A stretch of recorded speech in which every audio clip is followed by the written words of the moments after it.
नमस्कार. किमंतू लाईव्हमध्ये आपल्या सर्वांचं मनपूर्वक स्वागत. घराण्यांचा इतिहास या आपल्या मालिकेतील आजचा आपला 10वा भाग आहे. या भागामध्ये आपण जाणून घेणार आहोत घराण्यांचा इतिहास न सापडण्याची वंशावळ कारणे. या विषयाकडे जायच्या आधी नेहमीप्रमाणे एक महत्त्वाची सूचना. आपण जर या मालिकेतला हा व्हिडिओ सर्वप्रथम पाहत असाल तर कृपया हा व्हिडिओ पाहून कोणती प्रतिक्रिया देण्याची घाई करू नका. कृपया याच्या आधीचे जे 9 भाग आहेत ते आपण सर्वांनी पाहावेत अशी विनंती. म्हणजे घराण्याचा इतिहास कसा शोधावा या उद्देशाने किंवा घराण्याचा इतिहास कसा शोधावा याची आपल्या मित्रांना मदत व्हावी या उद्देशाने ही आपण मालिका चालू केली आहे. तो उद्देश आपल्याला पूर्णपणे समजेल. कित्येक आपले मित्र असे असतात की ज्यांना त्यांच्या घराण्याचा इतिहास शोधायचा असतो परंतु तो शोधता येत नाही. आणि का शोधता येत नाही त्याचा आढावा घेणारी ही आपली मालिका आहे. मागच्या भागामध्ये आपण काही वेगवेगळ्या गोष्टी पाहिल्या. आजच्या भागामध्ये आपण एका महत्त्वाच्या गोष्टीबद्दल बोलणार आहोत. ती महत्त्वाची गोष्ट म्हणजे वंशावळी. कधी कधी एखाद्या घराण्याचा इतिहास सापडत नाही. त्याचं कारण हे असतं की त्या घराण्याची परिपूर्ण वंशावळीच तयार केली जाऊ शकत नाही. ती वंशावळी तयार केली जरी गेली तरी तिच्यामधली माहिती अपूर्ण असते. अनेक गोष्टी गोंधळात पाडणाऱ्या असतात, विसंगत असतात. माहितीचे स्रोत असतात ते माहितीचे स्रोत पुरेसे नसतात. अनावश्यक माहितीने कधी कधी ती वंशावळ भरलेली असते.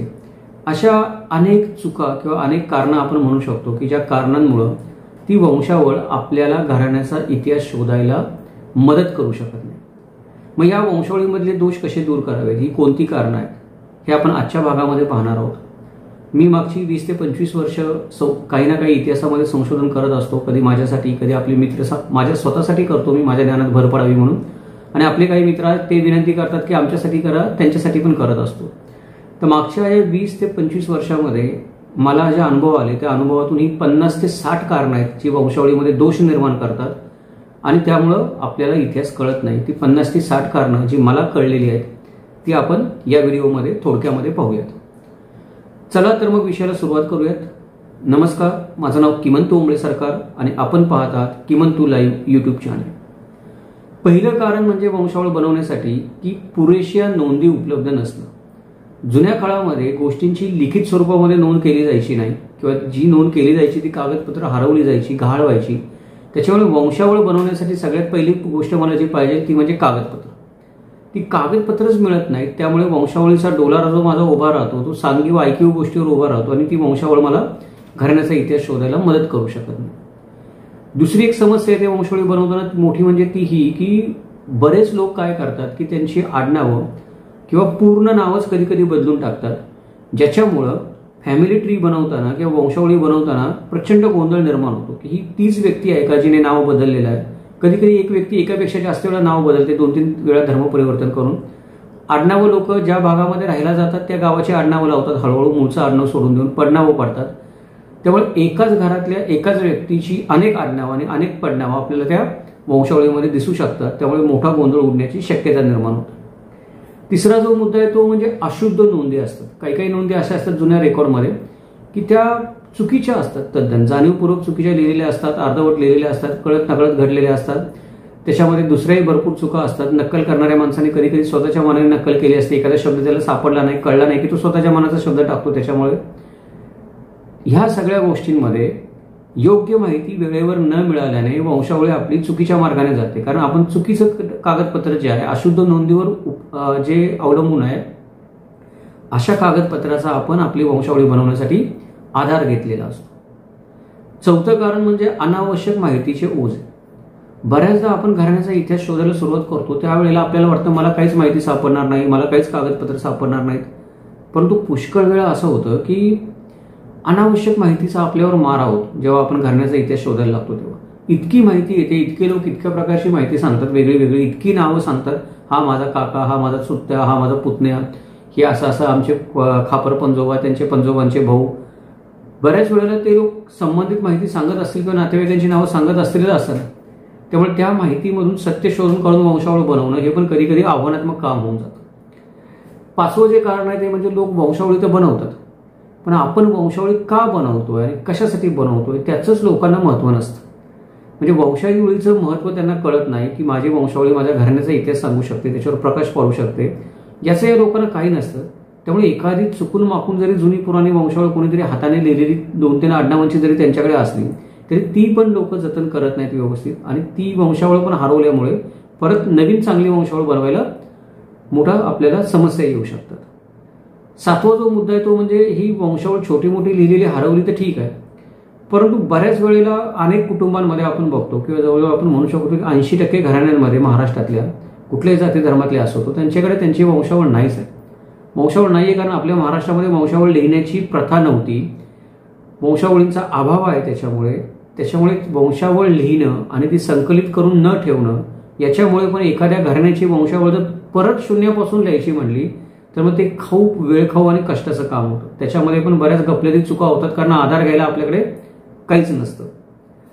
8वा जो एक मोठा महत्वाचा मुद्दा आहे किंवा कारण आहे ते हे आहे की मला एखादी वंशावळ बनवायची आहे तर ती वंशावळ जी आहे ती वंशावळ बनवण्यासाठी मला काहीतरी अभ्यास करण्यासाठी उदाहरणादाखल काही वंशावळी बघायला मिळाल्या पाहिजेत. त्या उदाहरणादाखल वंशावळी मला कुठे बघायला मिळणार? मी काही प्रत्येक ठिकाणी इंडियात फिरू शकत नाही. जुन्या काळामध्ये आज काही पुस्तकं छापलेली आहेत त्याच्यामध्ये काही घराण्यांच्या वंशावळी दिलेल्या आहेत, त्याच्यावरून आपल्याला थोडंफार कळतं. परंतु मला एकापेक्षा जास्त वंशावळी त्याही चांगल्या नामांकित घराण्यांच्या बघायला मिळाल्या, वेगवेगळ्या जाती धर्मातल्या, वेगवेगळ्या प्रदेशातल्या, तर मी माझी वंशावळ चांगल्या प्रकारे बनवू शकतो. मग या वंशावळी मला कुठं बनवायला मिळतील? कोणी त्यांचा संग्रह करून ठेवला असेल एखाद्या व्यक्तीने त्याच्याकडे बघायला मिळतील. एखादं संग्रहालय असेल त्या संग्रहालयामध्ये वंशावळींचा किंवा आर्काईव्हमध्ये वंशावळींचा काही साठा असेल तर तिथे बघायला मिळतील. पण आपल्याकडे अशी काही संस्थात्मक रचना जुन्या काळामध्ये जरी नव्हती, भारत देश स्वतंत्र होईपर्यंत तरी कोणाला अशी बुद्धी सुचली नाही की वंशावळींचा संग्रह करून ठेवा, गोळा करावा म्हणून. त्यामुळे नवीन जर कोणी व्यक्ती संशोधन करत असेल या विषयावर किंवा पहिल्यांदाच वंशावळ बनवायचं काम करत असेल तर त्या व्यक्तीला वंशावळ बनवण्यासाठी अनंत अडचणी येतात, आणि ती जर अडचणी ती व्यक्ती पार नाही करू शकली तर घराण्याचा इतिहास हमखास चुकतो चुकीची वंशावळ बनवल्यामुळे.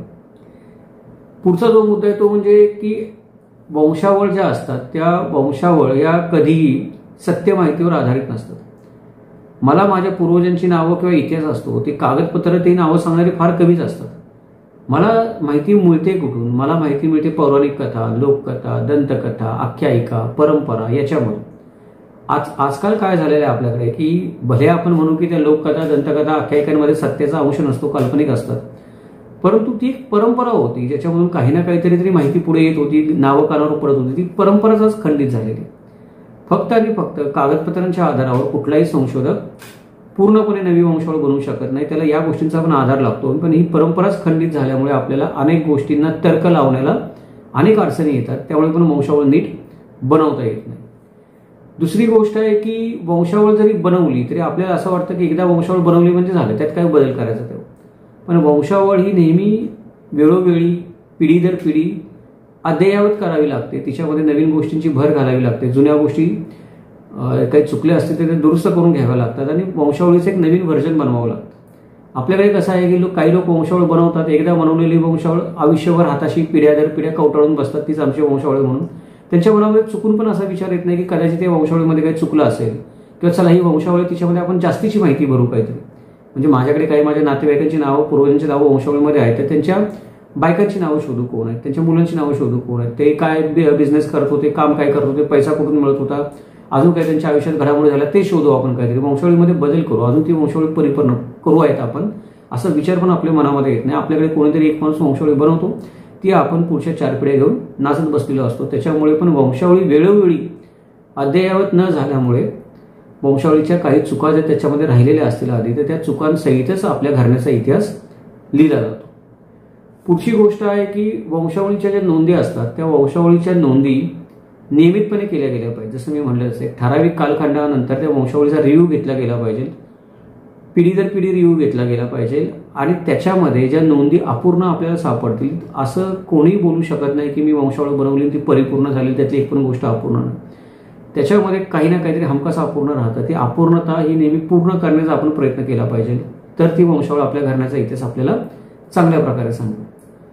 पुष्कळदा काय होतं की ज्या अनियमित नोंदी केल्या जातात, म्हणजे अपूर्ण नोंदी करायच्या नादामध्ये आपण काय करतो की नोंदी नियमित नाही करत. वंशावळीमध्ये नोंदी कधी करायच्या, वंशावळीतल्या नोंदी कधी बदलायच्या, त्याचा आपलं वर्षातली एक काळवेळ ठरवून ठेवली पाहिजे आपण. या वेळेला मी वर्षभर मी अभ्यास करेन, वर्षभर मी चर्चा करेन, वर्षभर मी काही ना काही मला नवीन समजेल, ज्या गोष्टी मला नवीन समजल्या त्या मी वंशावळीमध्ये बदलणार कधी. तर हे नियमितपणे आपण जे म्हणतो वंशावळ बदलली पाहिजे आपल्याला, ते नियमित नोंदी करण्यासाठी आपण एक ठराविक वेळ किंवा तारीख ठरवून ठेवली पाहिजे की वर्षातून एकदा मी नियमितपणे या नोंदी बदलेल. तसं नाही झालं तर ती वंशावळ काही दिवसांनी काही कामाची राहत नाही. आपण म्हणतो की वंशावळ जुनी झालेली, आता तिचा नवीन कामासाठी काही उपयोग होत नाही आपल्याला.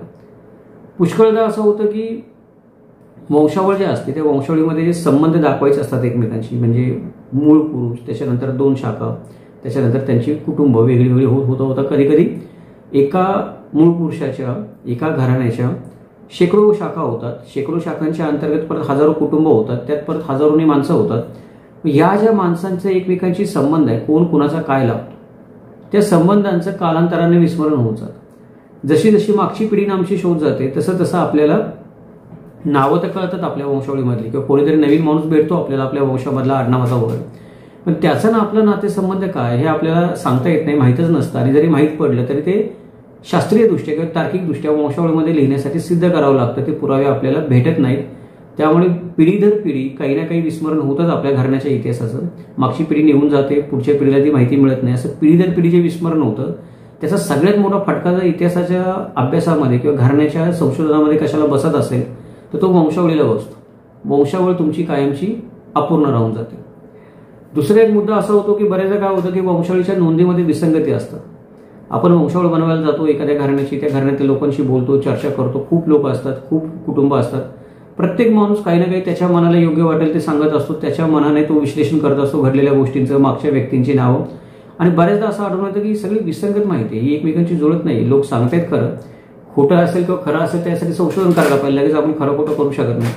मग ती विसंगत माहिती पण वंशावळीमध्ये नोंदवून ठेवून खाली टीप लिहून लिहावी लागते की या माहिती लिहिली खरी, पण हिचं काय झालेलं नाही, अजून काही पुरावा भेटलेला नाही, आपल्याला काही सिद्ध करता आलं नाही की हे नाव खरं होतं, पण कानावर आले खरं, 4 लोक बोलत होते. अशी वंशावळ काय होते बऱ्याचदा भरकटते किंवा तिच्यामध्ये अनावश्यक माहिती भरली जाते, तिचा आपल्याला पुरावा सापडत नाही म्हणून आपण ती सिद्ध करू शकत नाही, आहे म्हणू शकत नाही, आणि पुरावा सापडत नाही म्हणून तिला नाही पण म्हणू शकत नाही. की पुरावे नाही म्हणायचं म्हणलं तरी पुराव्याने नाही म्हणलं पाहिजे, तो पुरावा सापडत नाही. ही काय फार मोठी समस्या. दुसरी गोष्टी की वंशावळ जतन करण्यासाठी काही ना काही तंत्रज्ञानाची गरज असते.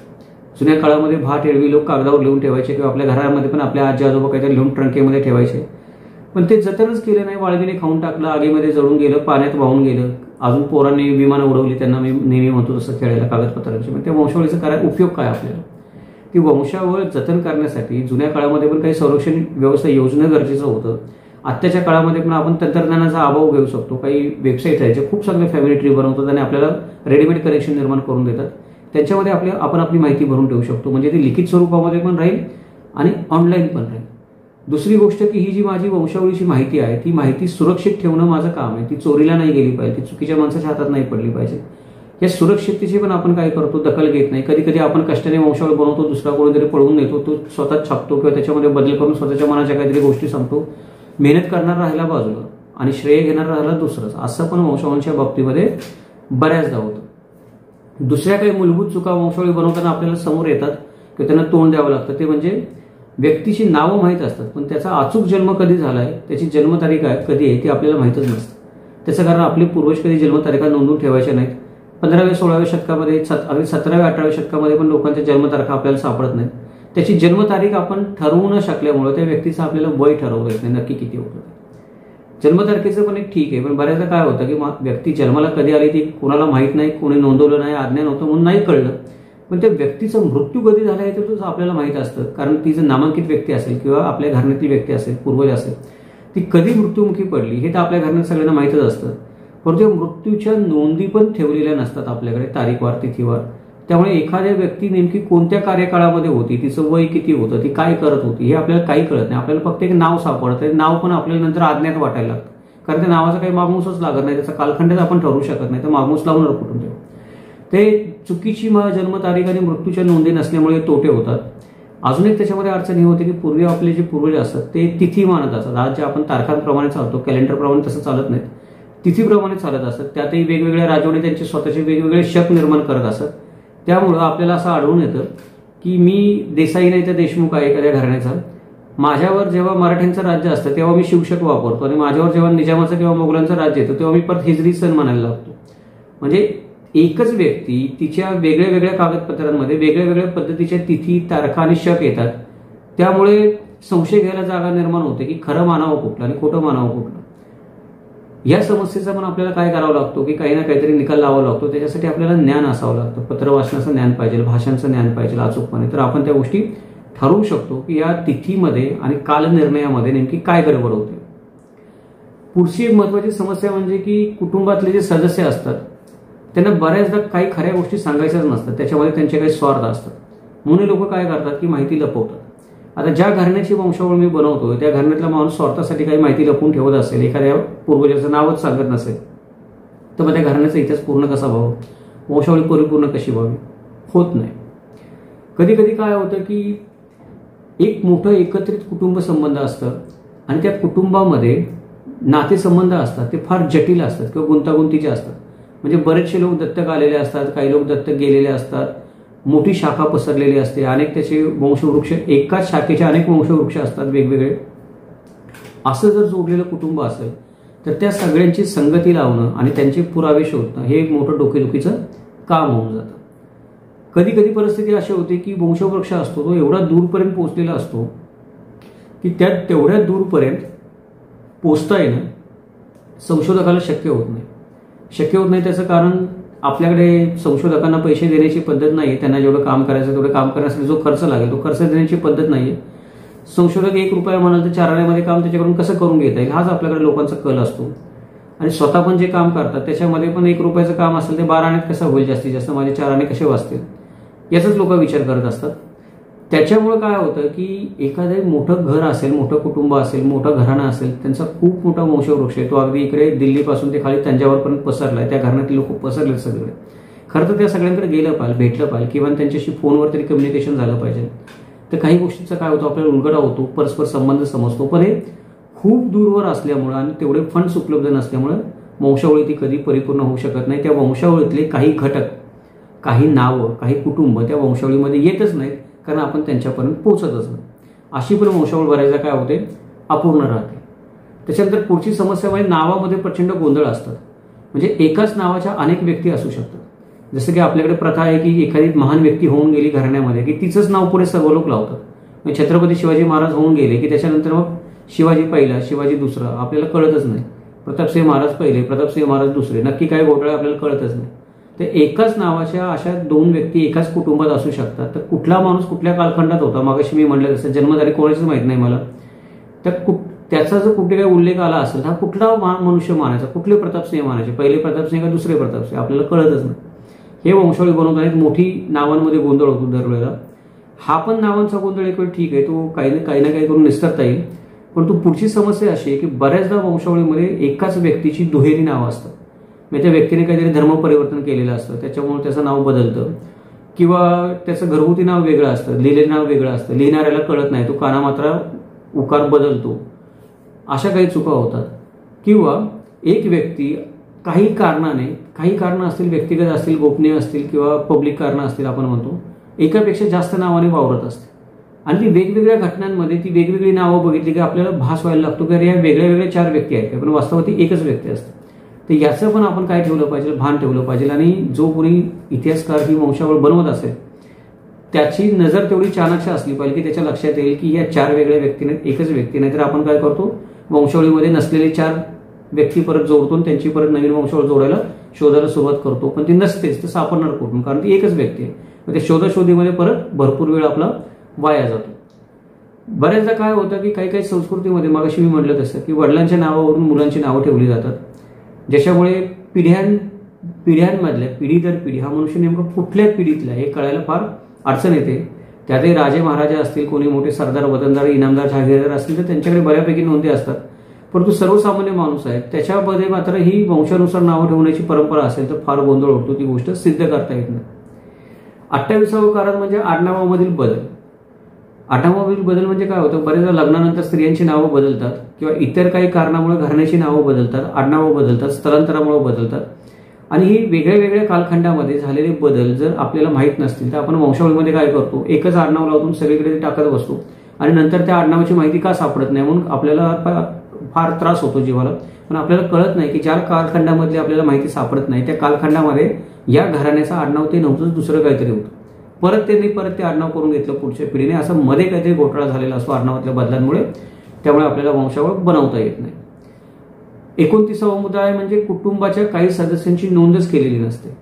विशेषतः जे ग्रामीण भागामध्ये लोक राहतात त्याच्यामध्ये काय आहे की फारच अनास्था आहे. पूर्वी लोक निरक्षर असायचे, माहीत नसायचं, अक्षरशत्रू असायचे, त्यांना शिक्षणाचंच महत्त्व नाही तर वंशावळीचं महत्त्व कुठून येणार. त्याच्यामुळे काही काही सदस्य असतात त्यांची शाळेमध्ये पण नोंद नाही, घरात पण नोंद नाही, सरकार दरावरी पण नोंद नाही. किती लोक असे जन्माला आल्याने अनाम मरून गेले, त्यांची कुठंच नोंद नाही. पण वंशावळ बनवताना मात्र हे अनामिक लोक असतात ते फार त्रास देतात, कारण ते असतात तिथं, त्यांचा कुठं ना कुठेतरी वंशवृक्ष असतो तिथं, तो शोधायचा कसा आणि ती कडी जुळवायची कशी, हे मोठे एक आव्हानात्मक काम होऊन जातं.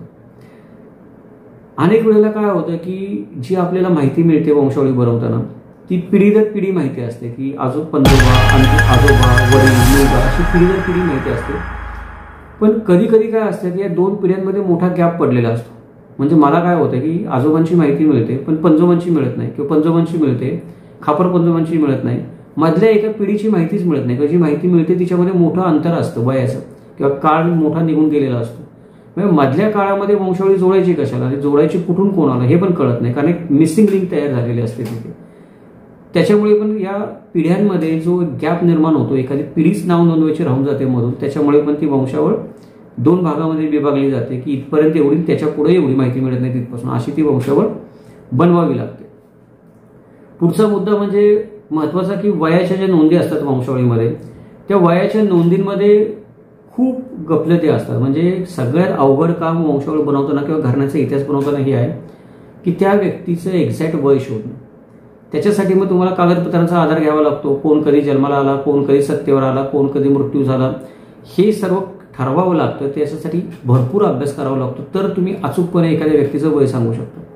आणि माझ्यावर विश्वास ठेवा की वंशावळ म्हणजे काही फक्त नावं लिहिण्याचं काम नाही. आपण खूप खुश होतो, नावं लिहिली झाली माझी वंशावळ. वंशावळीमध्ये या सगळ्या गोष्टी पण आल्या पाहिजे, त्या व्यक्तीचं वय पण आलं पाहिजे, तर त्या वंशावळीला काहीतरी अर्थ आहे. अजून बऱ्याचशा गोष्टीमुळे काय होतं की जे लोक असतात, आपले मित्र असतात किंवा नातेवाईक असतात, कुटुंब असतात, ते मागच्या भागात म्हणलं तसं खूप दूरवर पसरलेले असतात की आता त्यांच्यापर्यंत पोहोचू शकत नाही. आपण पोहोचलो तरी काही उपयोग नाही, कारण ते मनाने विरक्त झालेले, त्यांना मागचं काही आठवत नाही, आठवायचं पण नाही.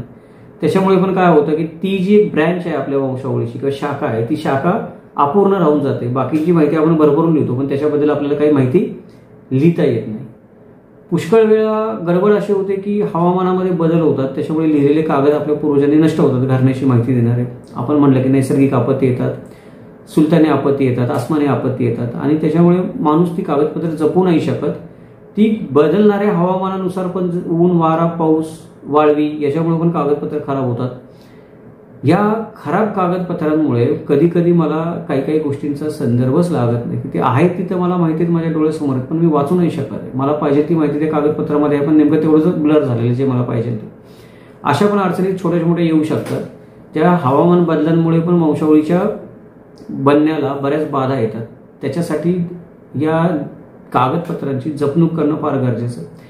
दुर्दैव हे की मागच्या पिढीला ते माहीत नव्हतं म्हणून ते जपणूक करत नव्हते, पण आजची जी पिढी आहे जिला या कागदपत्रांचं महत्त्व माहिती आहे, ते पण त्याची फारशी जपणूक करत नाही. बरीच पत्र मी अशी बघितली, मोठ्या नामांकित संध्या बघितल्या की हात लावला की पेपर तुटायला लागतो, तर त्याचं चांगलं लॅमिनेशन करून ठेवलं पाहिजे. त्या गोष्टी लोक करत नाहीत. त्याच्यामुळे वंशावळी बनवताना मग त्या सिक्वेन्स जो वंशावळीचा लावतो आपण, त्यामध्ये खंड पडलेला आपल्याला दिसतो. अनेकदा काय होतं की काही काही कुटुंबांची कागदपत्र असतात, ते त्यांना असं वाटतं की आमची खाजगी मालमत्ता आहे. खरं तर आपल्या सगळ्यांचा इतिहास, आपल्या घराण्यांचा इतिहास हे आपली खाजगी मालमत्ता नाही आहे. ही जी कागदपत्र आपल्या इतिहासाची माहिती देतात, तो आपला एक वारसा आहे इतिहासाचा. जसं एखादा किल्ला असतो, आपण त्याला म्हणतो की हा आमचा इतिहासाचा वारसा आहे, वारसा स्थळ म्हणून घोषित केलं जातं की याची कोणी मोडतोड करायची नाही. तशी संपूर्ण कागदपत्र ही ज्याच्या कोणाकडे असतील ती वारसा आहेत आपल्या इतिहासाचा, ती त्याची मालकी नाही. पण खूप लोक काय करतात, त्याच्याकडे कागदपत्र आहे, तो समजतो माझी मालकी आहे, दाखवायला नकार देतो, कारण त्याचे काही हेतू त्याच्यामध्ये असतील, सुप्त स्वार्थ असतील. पण काही तुम्ही जेव्हा वंशावळी एखादी बनवता मोठ्या घराण्याची आणि ती तुम्हाला 400-500-600 वर्ष बनवायची असते, तेव्हा तुम्हाला हा एक अनुभव हमखासच येतो की समोरचा माणूस तुम्हाला देतच नाही कागद त्याच्याकडे आहेत. त्याच्यामुळे पण वंशावळ काय राहते, अपूर्ण राहते. अनेकदा काय होतं की परिवारातल्या सदस्यांचाच वंशावळ बनवण्यासाठी विरोध असतो, की एक माणूस म्हणतो बनवावं, तर 4 माणसं म्हणतात काय गरज लागलेली, कशाला बनवा, कशाला ती मेलेली मडी उकरून काढायची, परत अजून त्यातून काहीतरी दुसरंच निघायचं, घरामध्ये भांडणं नाही बनवायची. काही लोकांना वाटतं पैसे नाही खर्च करायचे आपल्याला वंशावळी बनवायला. त्याच्यामुळे हे जे सदस्य आहे जे वंशावळ बनवण्याच्या विरोधामध्ये असतात ते बऱ्याचदा ती माहिती दडवून ठेवायचा प्रयत्न करतात, खरी माहिती सांगत नाहीत, विपर्यास करून सांगतात, बाधा आणतात वेगवेगळ्या प्रकारे वंशावळ बनवण्यामध्ये. त्यामुळे पण घराण्याचा इतिहास समजत नाही. अनेकदा जे विवाह बघतो आपण ते विवाह झालेले असतात आपल्या पूर्वजांमध्ये, ते काही पुनर्विवाह झालेले असतात, काही पाठ लागलेले असतात, काही गुप्त विवाह झालेले असतात, त्यांची पण नोंद आपल्याला मिळत नाही. आणि आपल्या पूर्वजांचा विवाह बऱ्याचदा काय होतं की नवऱ्याचं नाव आणि बायकोचं नाव असं लिहिलं जातं वंशावळीमध्ये, लिहा म्हणलं की माणसं लिहितात, पण ते विवाह त्यांचा कुठल्या पद्धतीने झाला होता 100 वर्षापूर्वी हे माणसाला सांगता येत नाही. तो विवाह कुठल्या पद्धतीने झाला हे कळणं फार गरजेचं आहे वंशावळीमध्ये, कारण त्याच्यामुळे बऱ्याच गोष्टी स्पष्ट होतात. अजून एक गोष्ट आहे की आपण त्याचा विचार केलेला नसतो, तो म्हणजे की लिंग बदल आपल्याला वाटतो की आजच केला जातो, की ट्रान्सजेंडर आपण म्हणतो जे आजच आहेत, किंवा आजच आपण बघतो की एखादी स्त्री आहे ती शस्त्रक्रिया करून मुलगा होते, मुलगा ती शस्त्रक्रिया करून मुलगी होते. पण पूर्वीच्या काळामध्ये पण लोक लिंग बदल करत असत, किंवा वेगळ्या स्त्रीच्या रूपामध्ये राहत असेल, कोणी कोणी पुरुषाच्या रूपामध्ये राहत असेल. तर ह्या ज्या गोष्टी आहेत की लिंग बदल जो असतो किंवा विवाहाच्या वेगळ्या वेगळ्या पद्धती ज्या असतात, ज्या वेगवेगळ्या पद्धतीने विवाह लागतात, ह्या जे सामाजिक बदल असतात ते सामाजिक बदल आजही आपण टिपू शकत नाही नीट, किंवा लोक नोंदवत नाही. तर पूर्वीच्या काळामध्ये कोण नोंदवणार 400-500 वर्षापूर्वी? हे सामाजिक बदल न नोंदवल्यामुळे एखाद्या व्यक्तीचा मागोवा घेणं कठीण जातं. ती व्यक्ती स्त्री आहे का पुरुष आहे? एखाद्या व्यक्तीचं नाव आहे तर गुंजन आहे, तर गुंजन स्त्री आहे का पुरुष आहे, कळावं कसं का? ही एक मोठी समस्या वंशावळ बनवताना येते. कारण भाट हेळवी असेल किंवा अजून आपल्या घरातले लोक असतील ते काय करतात, फक्त ते नाव लिहून ठेवतात गुंजन, त्याच्या पलीकडे काही लिहिलेलं नसतं, मग ते कळायला फार प्रॉब्लेम होतो, समस्या निर्माण होते. अजून एक गोष्ट म्हणजे की आपल्या समाजामध्ये स्त्रियांकडे नेहमी दुर्लक्ष केलं जातं. एक कालखंड असा होता की स्त्रियांना पायाची दासी मानलं जायचं, आणि स्त्रियांना कुठेही त्या स्त्री जगली काय मेली काय, मेली तर बरं झालं तिची जागी दुसरी आणता येईल, तिला काही जीवनाला तिचा अर्थ नव्हता. त्यामुळे स्त्रियांनी लग्न झालं तर लग्न चिठ्ठीमध्ये त्या स्त्रीचं नाव लिहिलं असेल तेवढंच, बाकी तिचं नाव कुठं काही सापडायची काही शक्यता नाही जगामध्ये. ते पण गोरगरीब आहे तो लग्न चिठ्ठी पण छापायचा नाही. त्यामुळे त्या बाईचं नाव, किती अनामिक स्त्री आपल्या समाजामध्ये अशाच होऊन गेल्या की ज्यांची आपल्याला काही माहितीच नाही. मग एखाद्या घराण्यामध्ये अशा अनामिक स्त्रियांची माहिती फार असेल किंवा त्यांची माहितीची आपण म्हणतो माहिती फार असेल असं नाही, त्यांची संख्या फार असेल पण त्यांची माहिती तेवढ्या प्रमाणामध्ये उपलब्ध नसेल, तर मग ती वंशावळ हमखास अपूर्ण राहते. कारण वंशावळ म्हणजे काही फक्त पुरुषांची नावं लिहिली नाही, पिढी दर पिढी एक व्यक्ती आहे, तिला किती मुलं झाली, 2 मुलं झाली आणि 4 मुली झाल्या, तर त्या 4 मुलींची नावं पण त्याच्यामध्ये आल्या पाहिजेत. एखाद्या व्यक्तीने जर 4 बायका केल्या असतील तर 4 बायकांची पण नावं त्याच्यामध्ये आली पाहिजेत. एखाद्या व्यक्तीने अजून काही अंगवस्त्र ठेवलं असेल, नाहीतर एखादी दासी कुणबीन आयाशी करण्यासाठी विकत घेतली असेल तिचं पण नाव त्याच्यामध्ये आलं पाहिजे. कारण त्यांना जर काही पुत्र झाले पुढं, ते पुत्र पण वारसाच्या अधिकारी होतात आणि गडबडी होतात त्याच्यामध्ये. तर ही विवाहाच्या वेगळ्या वेगळ्या पद्धती आणि वेगळे वेगळे व्यक्ती त्यांची नावं आपल्याला माहीत असली पाहिजेत. पुढचा मुद्दा म्हणजे धर्म परिवर्तन. मगाशी मी बोलता बोलता बोलून गेलो. बऱ्याचदा काय होतं की व्यक्तीने धर्म बदलला की त्याचं नाव बदलतं आणि तोच व्यक्ती आपल्याला समजणं कठीण जातं, कारण आपल्याला माहित नाही त्याने धर्म बदललेला. त्यामुळे वंशावळ बनवणं अवघड होतं. अजून असं होतं की बऱ्याच वेळेला माणसाच्या आयुष्यामध्ये अनेक बदल होतात. आयुष्यामध्ये आपल्या सगळ्यांचंच आयुष्य नेहमी बदलत असतं. आपण वेगवेगळ्या स्थित्यंतरांमधून जात असतो. एखाद्या ठिकाणी कामाचं आपण म्हणतो एखाद्या ठिकाण आपल्याला बदलावं लागतं अनेक कारणाने. व्यवसायाच्या निमित्ताने काही व्यवसाय आपण करतो ते व्यवसाय बदलावे लागतात आपल्याला. आपल्या जीवनशैलीमध्ये सामाजिक स्तरामध्ये बदल होतात, ज्याच्यामुळे कुटुंबाचा इतिहास शोधता येणं अवघड होतं. हे बदल जर मोठ्या प्रमाणात असतील आणि त्यांची वारंवारता फार असेल की सारखे बदल होत आहेत, तर मग त्या कुटुंबामधल्या माणसांचा ताळमेळ त्या बदलांच्या वेळेशी लावणं फार अवघड काम होतं. वंशावळ बनवताना एक मोठं चॅलेंजिंग काम. बऱ्याचदा काय होतं की अनेक जे कुटुंबाच्या शाखा असतात त्या कुटुंबाच्या शाखा चुकीच्या वंशाशी जोडल्या जातात. म्हणजे आपल्याला मी इतिहासकार आहे, मला जो माणूस माहिती सांगेल तीच पहिल्यांदा मी प्रायमरी त्याची वंशावळ बनवणार आहे. तर बऱ्याचदा काय होतं की काही लोक असतात जे चुकीच्या वंशाशी किंवा चुकीच्या शाखेशी, चुकीच्या कुटुंबाशी, चुकीच्या व्यक्तीशी त्याचा संबंध जोडला जातो आणि मोठ्या वंशावळांमध्ये हे हमखास होतं. ही गुंतागुंत सोडवणं फार गरजेचं आहे. अनेकदा काय होतं की मुलं दत्तक घेतली जातात आणि ते नोंदवलेलंच नसतं त्याच्यामध्ये दत्तक मुलगा इतिहासामध्ये कुठेच. त्याच्यामुळे ती जी व्यक्ती दत्तक म्हणून आलेली ती व्यक्ती पण ती मूळचीच त्या व्यक्तीची पुत्रपौत्र आहे असं धरून त्या नोंद केलेली असते अनेक वंशावळींमध्ये. परंतु ती दत्तक आल्यामुळं दत्तक विधी जो होतो त्या दत्तक विधीमध्ये जे काही करार होतात, देणं घेणं होतं, त्याची पण माहिती आपल्याला मिळायची राहून जाते. दुसरी एक गोष्ट म्हणजे की परिवार संख्या आजकाल प्रचंड वाढली, लोकसंख्या आजकाल प्रचंड वाढलेली. आपला जो कुळपुरुष आहे त्या कुळपुरुषापासून जर काही काही कुटुंबामध्ये आपण बघितलं, एखादं कुळ जर आपण म्हणलं की 6व्या शतकामध्ये चालू झालं किंवा एखादं कुळ आहे ते 15व्या शतकामध्ये चालू झालं, 14व्या शतकात चालू झालं, तिथपासून इथपर्यंत एवढे व्यक्ती आपल्याला दिसतात, एवढ्या व्यक्तींची नावं होतात मोठ्या कुटुंबामध्ये, एवढ्या व्यक्ती समोर येतात की ते गोंधळ काही केलं निस्तरत नाही. 6 महिन्याचं काम तुमचं कधी कधी वर्ष 2 वर्ष पण लांबू शकतं. अनेकदा काय होतं की समाजामध्ये अनेक घटना घडतात, आंदोलनं होतात, स्वातंत्र्य युद्ध होतात, बंड होतात, सत्तेसाठी युद्ध होतात. त्याच्यामुळे जी कागदपत्रं असतात ती महत्त्वाचा दुवा असणाऱ्या कागदपत्रच नेमकं हरवतं. बाकीची पुष्कळ माहिती जी पाशपळ असते, जी काही उपयोगाची नाही, ती घराण्यामध्ये शिल्लक राहते. पण वंशावळीशी संबंधितच माहिती देणारी जी काही कागदपत्र असतात तीच नेमकी या घटनांमध्ये हरवून जातात. त्याच्यामुळे पण वंशावळी बनवायला मदत होत नाही. आजच्या काळामध्ये आपण वंशावळी काय करू शकतो, वेबसाईटच्या माध्यमातून ऑनलाईन स्वरूपात साठवून ठेवू शकतो, AI मदतीने त्याच्यामध्ये भर घालू शकतो. पण पूर्वीच्या काळी अशी काही साधनं नव्हती. जुन्या काळामध्ये असं काही तंत्रज्ञान नसायचं, गोष्टी हस्तलिखितच असायच्या आणि त्या सहजपणे नष्ट होऊन जायच्या. अशा अनेक वंशावळ्या अशाच नष्ट होऊन गेलेल्या आहेत काळाच्या ओघामध्ये. मी जेव्हा माझ्या घराण्याचा इतिहास शोधतो तेव्हा मला वाटतं की अरे माझ्या घराण्याचा काही इतिहास आहे का नाही. इतिहास सगळ्यांचा असतो, फक्त तो लिहिलेला नसतो किंवा तो नष्ट झालेला असतो. त्याच्यामुळे पण वंशावळ बनवायला त्रास होतो. दुसरी एक महत्त्वाची अडचण ही आहे वंशावळ बनवताना, ती म्हणजे भाषेचा अडथळा. बऱ्याचदा कुटुंबाची माहिती असते, जसं मी मगाशी म्हणलं तसं की कुठल्याही इतिहासकाराला भारतामध्ये तरी 3 ते 4 भाषा येणं गरजेचं आहे. मोडी लिपी येणं गरजेचं आहे, उर्दू भाषा येणं गरजेचं आहे, फारसी भाषा येणं गरजेचं आहे, तुर्की भाषा येणं गरजेचं आहे, अरबी भाषा येणं गरजेचं आहे, पोर्तुगीज भाषा येणं गरजेचं आहे, मराठी, हिंदी, संस्कृत ते तर आलंच पाहिजे, बाय डिफॉल्ट आहे. पोर्तुगीज, डच लोकांकडे पण काही माहिती आपल्याला सापडते, नावं सापडतात लोकांची, तर त्या भाषा पण येणं आपल्याला गरजेचं आहे. ते अशा प्रकारे अनेक भाषांमध्ये एका घराण्याची माहिती वेगवेगळ्या काळामध्ये, वेगवेगळ्या कालखंडामध्ये अनेक भाषांमध्ये सामावलेली असू शकते. आपण फक्त काय करतो की मराठी भाषेपुरता विचार करतो, तेवढीच कागदपत्र बघतो, वंशावळ बनवतो आणि बाकीच्या भाषांकडे लक्ष पण देत नाही. त्यामुळे कोणी जर या कुटुंबातला एखाद्या दुसऱ्या भागामध्ये गेला असेल, त्याची माहिती दुसऱ्या भाषेमध्ये लिहिलेली असेल कुठे, तर ती आपल्याला कधी समोरच येत नाही.